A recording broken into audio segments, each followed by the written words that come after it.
순전한 마음이라는 제목으로 하나님의 말씀을 증거하도록 하겠습니다. 여러분, 요즘 박보검이라는 배우가 상당한 인기를 누리고 있는 것 같습니다. 박보검 아시죠? 이름이 보검이에요? 칼인가 봐요. 이름이 박보검인데 사람들이 되게 좋아하더라고요. 어른이나 아이나 할 것 없이 이 배우를 굉장히 좋아해요. 궁금했어요.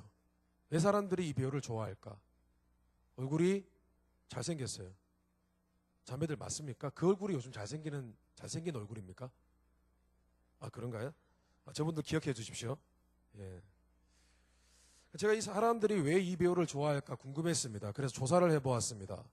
보니까 말하는 태도도 굉장히 예의가 바르고 마음이 굉장히 선한 것 같고 순수한 것 같더라고요. 실제로 잘은 모르는데 크리스찬이라는 이야기도 있더라고요. 아마도 그의 그런 순수한 마음 때문에 어른들은 마치 착한 아들 같아서 좋아하고, 청소년들은 착한 오빠, 좋은 오빠 같아서 좋아하고, 또 같은 또래의 청년들은 괜찮은 친구 같아서, 마음이 착한 친구 같아서 좋아하는 것 같이 보였습니다. 실제로 우리 주위에도 가만히 살펴보면은 마음이 순수한 사람들이 있어요. 아주 간혹 마음이 순수하고 착하고 남에게 잘 배려하고 자신이 희생할 줄 아는 그런 사람들을 보게 됩니다. 근데 그런 사람들은 볼 때마다 볼매예요. 이런 볼매가 뭔지 아시죠? 볼수록 반응이 없네. 자기는 매력적이지 않은가 봐요. 볼매예요, 볼매. 볼수록 매력적입니다. 그런데 반대로 계산적이고 항상 이렇게 눈을 왔다 갔다 하고 생각하고 관계가 가식적이고 좀 위선적인 사람들, 그런 사람들을 보면은 정이 확 떨어집니다. 사실입니다. 혹시 여러분들 중에 그런 사람이 있으면 회개하시기를 바랍니다. 그런데 여러분, 이것은 사람뿐만 아니라 하나님도 마찬가지일 거라고 생각합니다. 하나님도 순수하고 깨끗한 사람을 기뻐하시는 줄 믿습니다. 오늘 말씀 8장은 예루살렘 교회의 7 집사님들 중에 한 사람인 이 빌립의 복음 전도, 사람들에게 복음을 전하고 그들을 예수님 믿게 도와주는 그의 사역에 관한 이야기를 담고 있습니다. 빌립이 있던 예루살렘 교회, 2000년 전에 처음으로 생긴 교회, 그 교회에 큰 핍박이 임했습니다. 빌립은 어쩔 수 없이 자신이 살던 예루살렘을 떠나야만 했습니다. 어디로 갔냐 하면은 한 40마일 떨어진 사마리아 땅으로 갔습니다. 우리로 치면은 40마일 그렇게 먼 거리 아닙니다. 차 타면 금방 가는 거리입니다. 그런데 걸어서 40마일 간다고 생각해 보십시오. 꽤 먼 거리입니다. 그 사마리아는 유대인, 히브리인의 피를 갖고 있지만은 다른 외국인과 많이 섞여 있는 그런 혼혈족이 사는 곳이었습니다.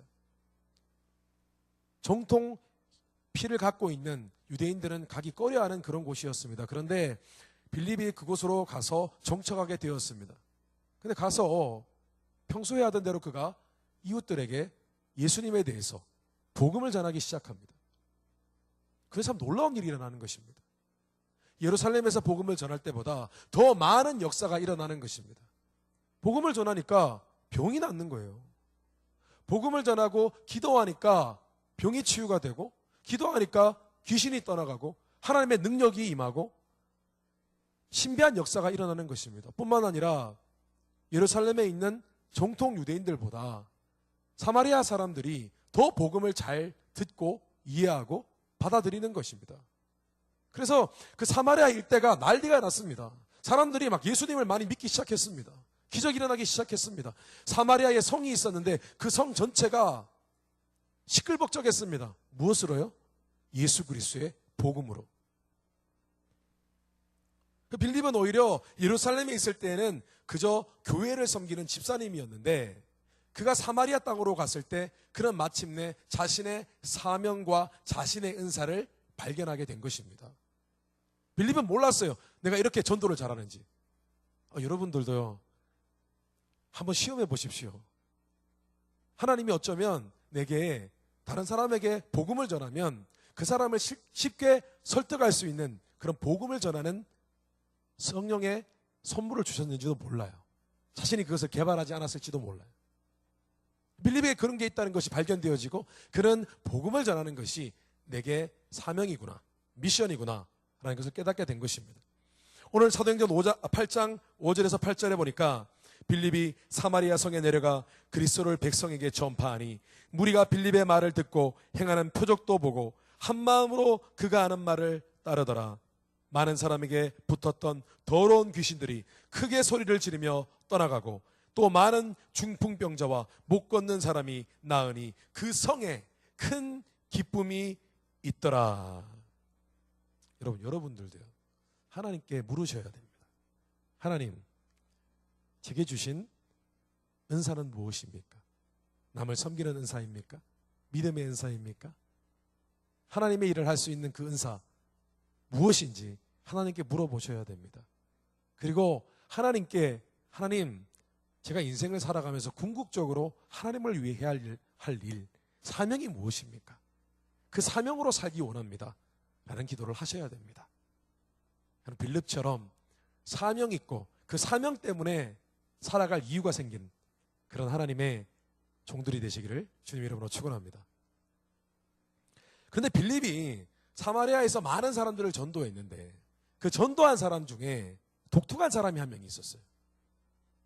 누구냐면 이름이 시몬입니다. 시몬. 이 시몬이 누구냐 하면은 마술사였어요. 마술사. 오늘 성경 말씀에 보니까 그를 마술사라고 표현이 되어 있습니다. 그런데 그 마술사는 오늘 우리가 알고 있는 어떤 트릭을 써서, 어떤 속임수를 써서 어떤 신비한 어떤 퍼포먼스를 행하는 그런 마술사를 의미하는 것이 아닙니다. 오늘 9절 말씀에 보니까 이렇게 되어 있습니다. 그 성에 시몬이라는 사람이 전부터 있어 마술을 행하여 사마리아 백성을 놀라게 하며 자칭 큰 자라 하니 낮은 사람부터 높은 사람까지 다 따르며 이르되 이 사람은 크다. 일컫는 하나님의 능력이라 하더라. 우리가 생각하는 마술사가 아니라 시몬이라는 사람은 무당과 같은 사람이었어요. 별을 보고 점성술, 별을 보고 점을 치는 점성술 같은 일을 행하고 사람들에게 미래일을 알려주고 어떤 도구를 통해서 그 사람의 길흉, 잘 될 것인지 잘못될 것인지를 가르쳐주고 또 지혜를 가르쳐주고 어려운 일이 있으면 그를 위해서 구술해주고 뭐 그런 사람이었던 것 같습니다. 그런데 유독 잘 맞추는 사람. 그래서 주변 사람들이 와, 이 사람은 정말 뭔가 신이 내린 사람이다. 신의 역할을 하는 사람이다. 그렇게 소문이 난 유명한 사람이었습니다. 여러분 지금도 아프리카에 가면요, 아프리카에 어떤 부족이 있으면은 추장보다 더 존경을 받는 사람이 무당입니다. 집안에 계속해서 안 좋은 일이 일어나면 추장을 찾아가는 게 아니라 무당을 찾아갑니다. 그래서 어떻게 이 저주에서 벗어나냐 물어봅니다. 그러면 구태라, 이런 일 해라, 저렇게 해라 라고 지시하면 그대로 따른다고 합니다. 그런데 여러분 상상해 보십시오. 복음을 전했는데 원래 그런 사람들이 가장 예수님을 믿기가 힘듭니다. 왜냐하면 그 사람들은 하나님이 아닌 다른 신을 믿거나 아니면은 다른 이상한 능력을 믿기 때문입니다. 이미 그 안에 믿고 있는 대상이 다르다는 것입니다. 그런데 그런 사람이 하나님을 믿게 되었습니다. 놀라운 일 아닙니까? 자신도 어떤 이상한 능력을 행할 수 있는데 자신이 믿는 것이 아닌 하나님을 믿는 그런 개종을 한 것입니다. 종교를 바꾼 것입니다. 일종의. 오늘 말씀해 보니까 빌립이 하나님 나라와 및 예수 그리스도의 이름에 관하여 전도함을 그들이 믿고 남녀가 다 세례를 받으니 시몬도 믿고 세례를 받은 후에 전심으로 빌립을 따라다니며 그 나타나는 표적과 큰 능력을 보고 놀라니라. 그런데요, 이 시몬이라는 사람의 마음, 하나님을 믿는 마음은 다른 크리스찬이 된 사마리아 사람들과는 좀 달랐습니다.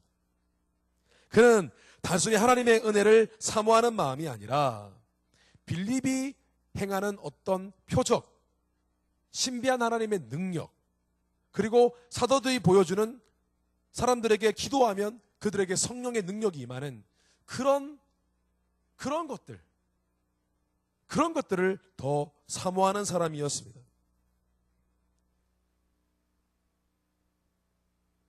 한마디로 말해서 그런 신앙생활을 하는 목적과 이유가 달랐던 것입니다.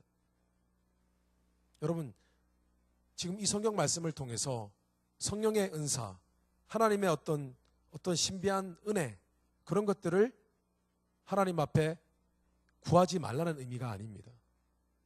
시몬은 그것을 더 중요하게 여겼다는 것입니다. 하나님 자체보다 하나님이 주시는 어떤 신비한 능력, 그 신비한 능력이 내게 있으면 나는 더 유명해지고 존경받을 수 있다. 그 사실에 더 초점을 맞추고 예수님을 믿게 되었다는 것입니다.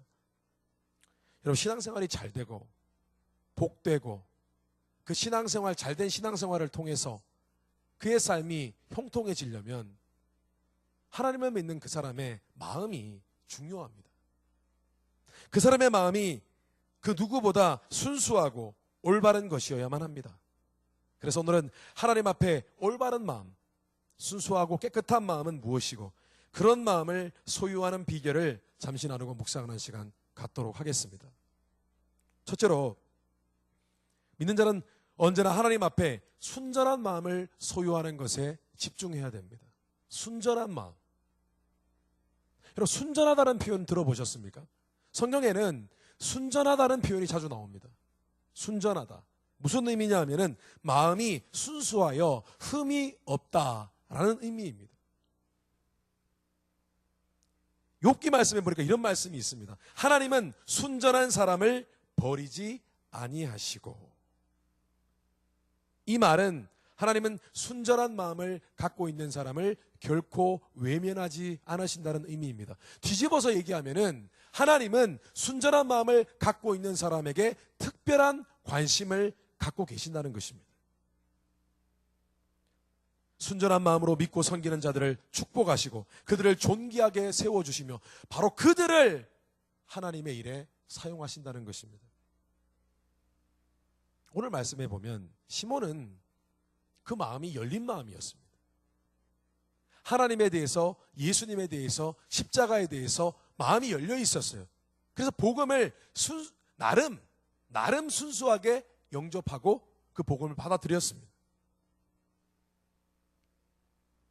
뿐만 아니라 그 마음에 하나님을 믿는 열심이 있었습니다.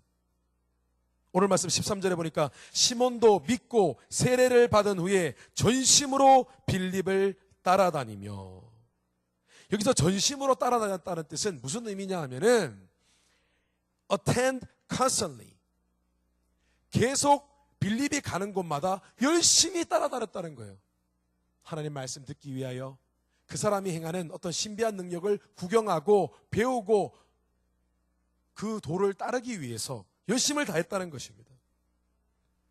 그 시몬은 teachable, 가르칠만 했고 하나님의 말씀을 가르칠만 했고 그는 sincere, 성실했어요. faithful, 성실하고 또 그는 굉장히 열심히 있는 사람이었습니다. 빌립이 가는 곳마다 따라다녔다는 거예요. 한마디로 얘기해서 그의 태도만 보면은 그는 예수님의 제자가 될 만한 자질을 갖고 있는 사람이었습니다. 여러분, 신앙생활 하는데 열심히 있어야 돼요. 여러분은 삶에 열심히 있는지 보시고 내가 믿는 하나님을 향한 열심이 내게 있는지를 점검하셔야 됩니다. 내 삶도 열심히 있지 않고 신앙생활도 열심히 없고 문제입니다. 가장 큰 문제입니다. 근데 내 삶에는 열심히 있는데 신앙에는 열심이 없다. 이것은 이상한 일입니다. 그런데 시몬에게는 그런 열심이 있었다는 것입니다. 그런데 문제가 있어요. 시몬에게 열심히 있고 하나님을 향한 어떤 열린 마음은 있는데 그의 마음이 순수하지 못했어요. 그의 마음이 순전하지 못했습니다. 그의 마음 속에는 하나님의 능력에 대한 관심이 더 많았고 자신이 그 능력을 받아서 유명해지기 원하는 마음이 더 컸습니다. 처음에 그 예수님을 받아들이고 복음을 들었을 때 빌립이 돌아다니면서 사람들에게 기도를 해주는 모습, 그 기도를 통해서 사람들의 병이 낫고 하나님의 능력이 보여지고 그 모습을 보고 시몬이 굉장히 놀랐습니다. 어떻게 이런 일이 일어날 수 있을까? 그런데 그때 마침 예루살렘에서 예수님의 12제자였던 사도들이 있죠. 사도들이 방문을 합니다. 사마리아에 엄청난 복음의 역사가 벌어지고 있다는 그 소문을 듣고 사도들이 파송이 됩니다. 근데 사도들이 또 보통 사람들이 아니잖아요. 하나님의 능력을 크게 받은 사람들이잖아요. 사도들이 예수님을 믿는 사람 안수기도 해주면은 막 성령의 역사가 일어나고 방언이 터지고 그들이 예언을 하고 그런 일들이 있었거든요. 그 사도들이 와서 기도를 해주는 겁니다. 기도해 주니까 막 사람들이 막 은혜를 받고 막 뒤집어지고 막 변화하고 막 그러는 거예요. 시몬이 그 모습을 보는 순간 나에게도 저런 능력이 있어야겠다. 그 능력을 탐낸 거예요. 나도 다른 사람들에게 기도를 해주면 그 사람들이 성령을 받고 은혜를 체험하면 나도 유명해지고 존경받는 사람이 될 수 있겠구나 라고 생각하신 것입니다. 그런 마음속에 이 능력을 내가 어떻게든 받아야 되겠다라고 생각한 것입니다. 그래서 사도들에게 제안을 합니다. 내가 돈을 줄 테니 이 능력이 내게 있게 하옵소서 라고 제안하였습니다. 그때 그 모습을 본 베드로가 이런 말을 합니다. 네가 하나님의 선물을 돈 주고 살 줄로 생각하였으니 네 은과 네가 함께 망할지어다. 베드로의 말은 이런 의미입니다. 네가 그런 식으로 잘못된 의도, 잘못된 목적, 잘못된 마음으로 네가 신앙생활 하다가는 너는 망한다. 이런 의미입니다. 그리고 계속해서 사도들은 그의 잘못된 행동이 결국 그의 내면에 있는 잘못된 마음, 잘못된 마음가짐에서 비롯되었다고 그렇게 증거합니다.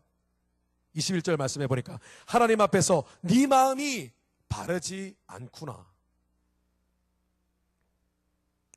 시몬의 마음은 순전한 마음이 아니었습니다. Pure heart, 순전한 깨끗하고 순수한 마음이 아니었습니다. 그 마음 가운데 불순물이 있었습니다. 여러분, 금 중에 최고의 금이 무엇입니까? 순금입니다. 순도 99.9%의 순금입니다. 금은 순금을 최고로 칩니다. 그래서 돌잔치 있을 때 선물도 순금으로 선물합니다. 순금으로 된 돌반지를 선물합니다. 요즘 너무 비싸가지고 금값이. 다른 선물을 한다고 합니다만은. 근데 금에 그 순도에 따라서 14K, 18K, 24K가 있어요. 여러분 아시죠? 저는 14K 취급하지 않습니다. 그런데 14K, 18K, 24K의 차이점은 뭐냐 하면은 14K는요. 금이 몇 퍼센트 들어있는 줄 아십니까? 모르시죠? 그래서 14K니까 그래도 한 70% 정도 들었겠지. 아니요. 18K가 75% 이상 들어있는 것이 금 18K입니다. 75%. 4분의 3 이상이 들어가 있는 거예요. 14K는 58.3%가 들어있어요. 거의 절반은, 절반은 아니지만 40 몇 %는 금이 아니에요. 다른 물질이에요. 이상합니다. 14K도 엄연히 금이 들어있어요. 그런데 14K는 나중에 그것을 순금으로 만들려면 다시 녹여서 다시 정련하는 그런 과정이 필요하기 때문에 14K 금으로 만든 거는 결국 나중에 금을 팔 때도 별로 가치가 떨어집니다. 오히려 그 58.3%의 가격을 다 받는 게 아니라 그 가격보다 훨씬 떨어진 가격으로 받습니다. 가치가 떨어진다는 것이죠. 그 사도들은 시몬의 마음을 보면서 네 마음이 불순물로 가득한 그런 금과 같다는 거예요. 순수하지 못하다는 것입니다. 그 사도들이 이렇게 표현합니다. Your heart is not right before God. 너는 열심도 있고 성실한 마음도 있고 너는 마음이 열려 있고 네가 생각하기에 너는 괜찮다고 생각할지 몰라도 미안하지만 하나님이 보시기에는 너는 은혜를 받을 수 없는 마음이다 라고 증거한 것입니다. 그것이 옳지 않다는 것입니다. 그렇다면 여러분, 하나님 앞에 정말 순전한 마음, 순수한 마음은 어떤 마음일까요? 그 마음은 나의 개인적인 것, 세속적인 것을 기대하고 바라는 마음이 아니라 오로지 주님만, 오로지 주님의 은혜만 사모하는 마음입니다.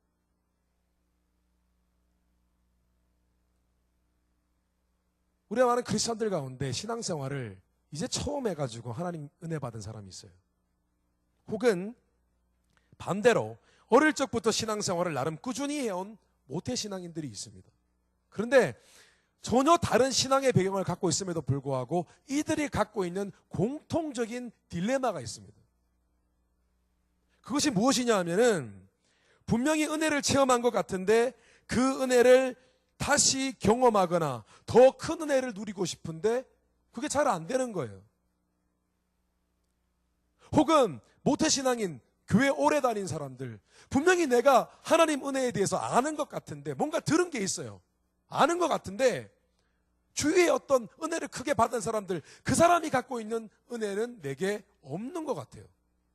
뭔가 하나님이 주실 만한 더 큰 은혜가 있는데 그게 잡힐 듯 잡히지 않을 듯 그렇다는 것입니다. 왜 은혜의 재충전 어려울까요? 왜 은혜에 대한 실제적인 경험이 이루어지기가 그렇게 힘들까요? 그 이유는 하나입니다.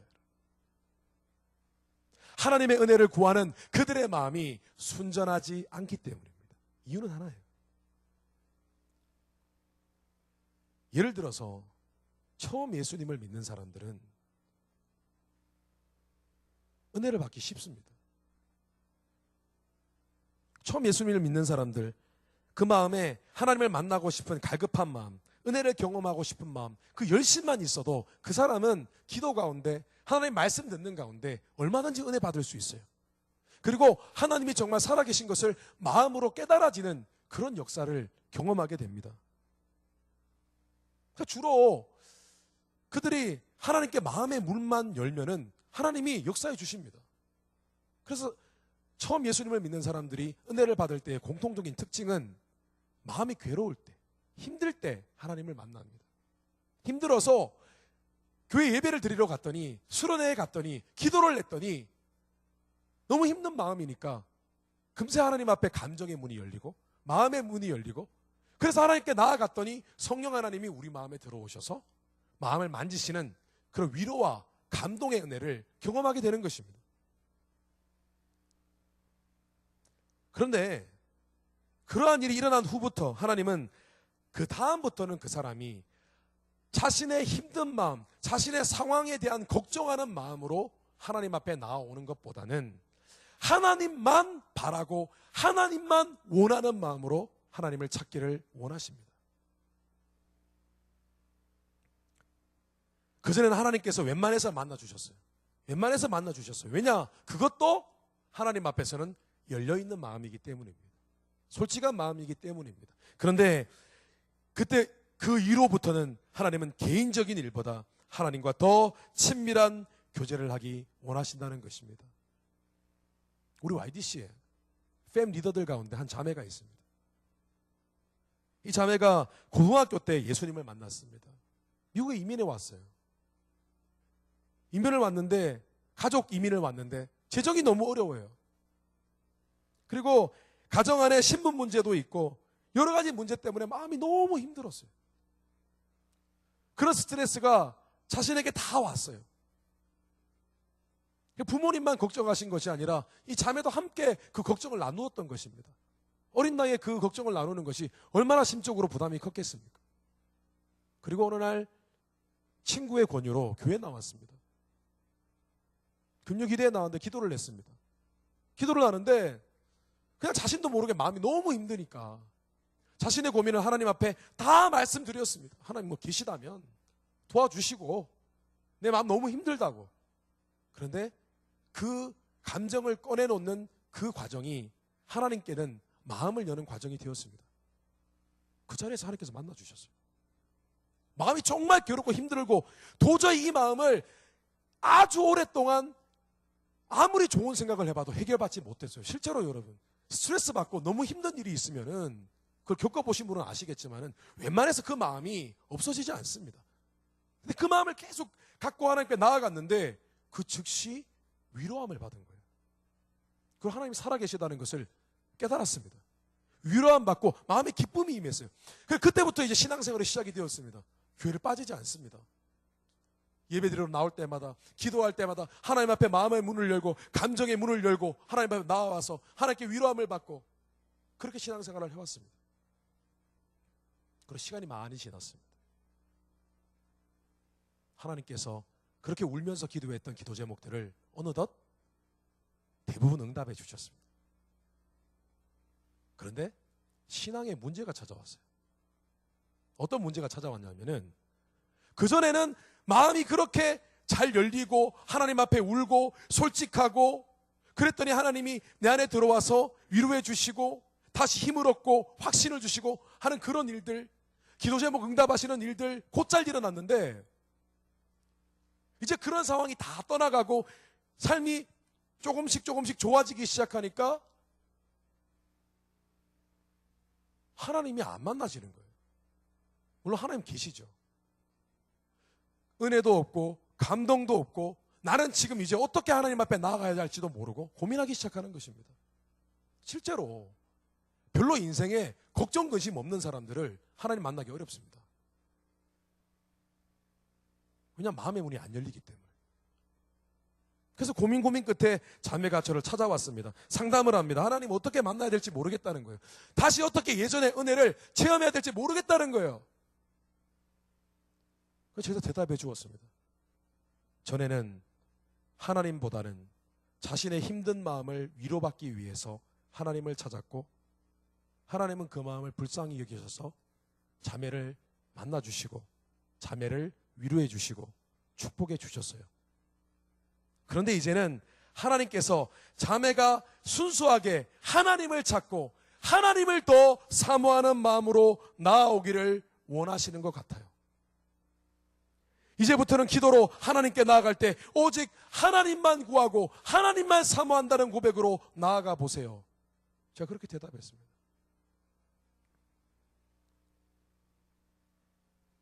여러분, 하나님의 마음, 하나님이 원하시는 마음은 순전한 마음입니다. 그런데 그 마음 중에서 정말 순전한 마음은 다른 개인적인 내가 원하는 것, 필요하는 것, 그것이 아니라 바로 하나님 당신을 찾는 마음이에요.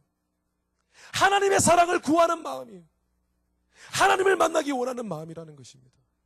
성경 말씀에 보니까 나다나엘이라는 사람이 있어요.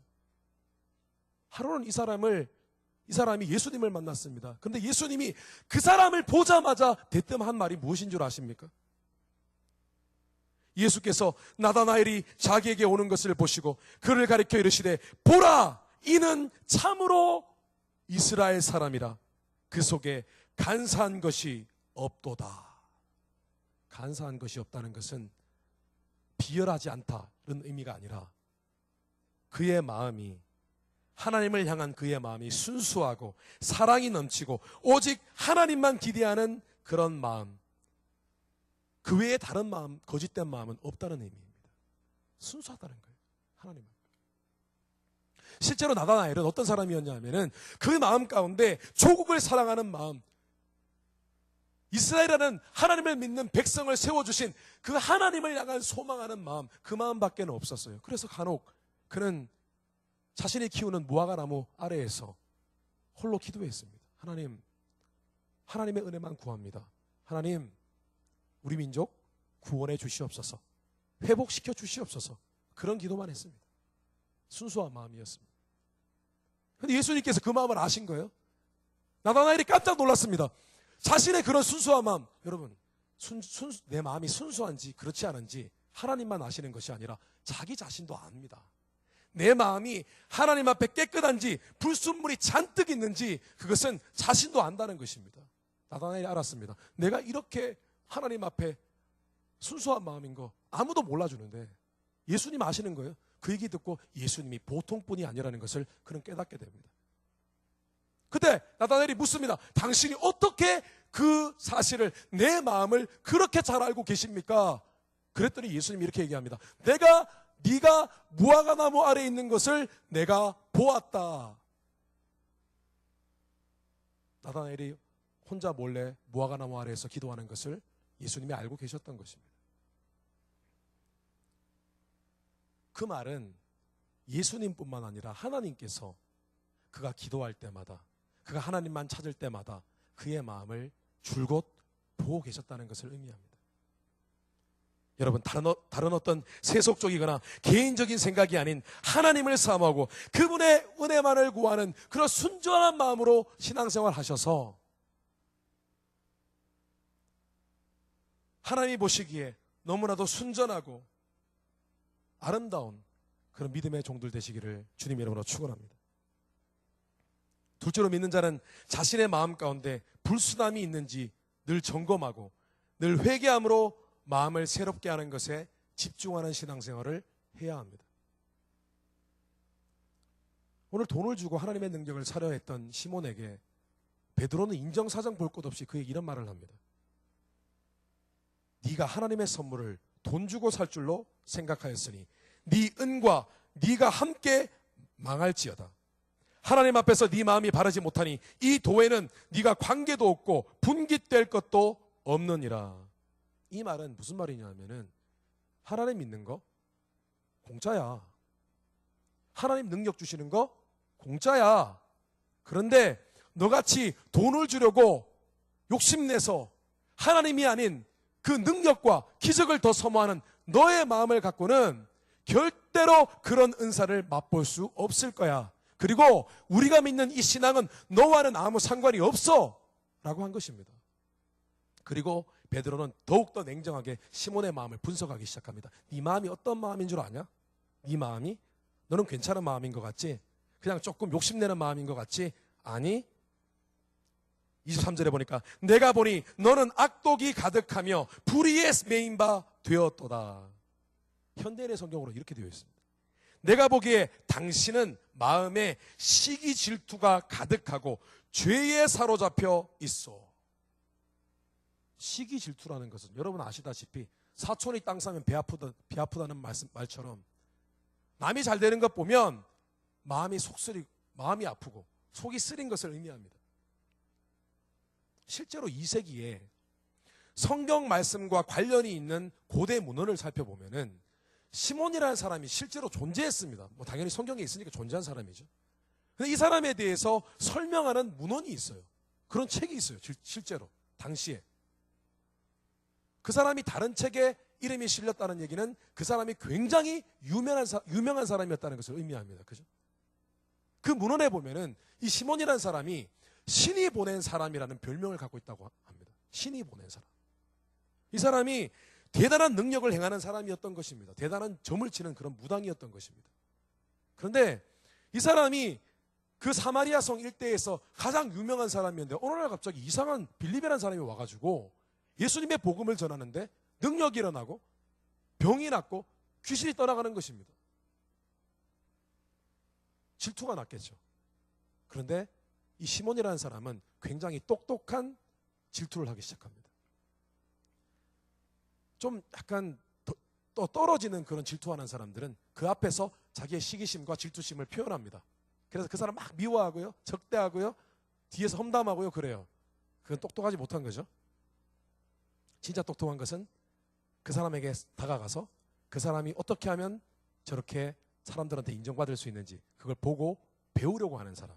그 사람이 진짜 똑똑한 사람이거든요. 근데 시몬이 그런 사람이었어요. 빌립을 찾아간 거예요. 가서 어떻게 저 사람처럼 될 수 있을까? 고민한 거예요. 아, 그럼 예수님을 믿어야 되는구나. 예수님 믿고 사도들이 와서 기도하면 병이 나으니까 저 능력도 내가 받아야겠다. 그렇게 한 것입니다. 그 마음 가운데는 더 잘되고 더 유명해지고 더 존경받고 더 돈을 많이 벌고 그런 욕심이 있었던 것입니다. 오늘 말씀해 보니까 그의 그런 마음을 죄에 사로잡혀 있다라고 표현되어 있는데 그 말은 그의 마음이 하나님보다 돈과 명예, 유명세를 탐내는 죄로 가득하다는 의미입니다. 여러분 성경 말씀에 탐내는 마음, 하나님보다 다른 것을 더 탐내는 마음은 죄라고 했습니다. 어떤 죄요? 우상숭배라고 했습니다. 우상숭배는 분명한 하나님 앞에 분명한 죄입니다. 여러분, 믿는 자의 마음은 늘 하나님을 향해 순전해야 됩니다. 깨끗해야 됩니다. 순수해야 됩니다. 그렇다고 늘 하나님 앞에 순수할 수는 없습니다. 깨끗할 수는 없습니다. 그래서 믿는 자는 늘 자신의 마음을 점검해야 됩니다. 혹시 내 안에 욕심으로 가득 차서 내가 하나님을 사랑하고 하나님을 경외하는 사람이 아니라 그 욕심 때문에 내가 기도하고 있고 그 욕심 때문에 내가 교회 다니고 내가 복 못 받을까 봐 찝찝해서 주일날 예배드리고 그런지를 점검해야 됩니다. 혹시 내가 미움과 섭섭함 때문에 다른 믿음의 형제자매들을 지나치게 냉정하게 대하거나 그들을 미워하고 있는 것은 아닌지, 내 마음이 하나님 앞에 올바른지 선한지 순전한지 이것을 점검해야 된다는 것입니다. 여러분, 섬기다가도 시간이 지나면 처음 시작할 때는 하나님을 섬기는 마음으로 시작합니다. 그런데 시간이 지나면 그냥 교제하려고, 사람을 만나려고, 인정받으려고 섬기는 마음이 슬금이 찾아옵니다.